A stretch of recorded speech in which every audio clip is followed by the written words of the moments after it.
Champion লিগের round of 16-এ আর্জেন্টাইনের star Julian আলভারেজের গোলে বড় জয় পেয়েছে অ্যাটলেটিকো মাদ্রিদ। এদিন তারা ইংলিশ ক্লাব টটেনহামকে 5-2 গোলের বড় ব্যবধানে হারায়। এই ম্যাচে জুলিয়ান আলভারেজের অবদান জানতে নিচের প্রতিবেদনটি দেখুন।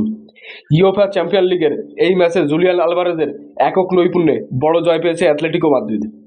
এদিন আলভারেজ একাই করেছেন 2 গোল এবং 1 অ্যাসিস্ট। ম্যাচের 15তম মিনিটে এবং 55তম মিনিটে 2টি গোল করেন আলভারেজ এবং একটি গোলের সহায়তাও করেন জুলিয়ান আলভারেজ। এই ম্যাচে 2 গোল এবং 1 অ্যাসিস্ট করে ম্যান অফ দ্য ম্যাচ নির্বাচিত হয়েছেন জুলিয়ান আলভারেজ। বলে রাখা ভালো, এই চ্যাম্পিয়ন লিগ মৌসুমে দারুণ ছন্দে রয়েছেন জুলিয়ান আলভারেজ।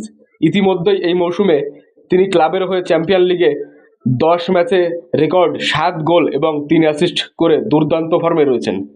এই মৌসুমে তিনি টোটাল 16টা শট নিয়ে এর মধ্যে 10টি শটকেই গোলে রূপান্তরিত করেছেন।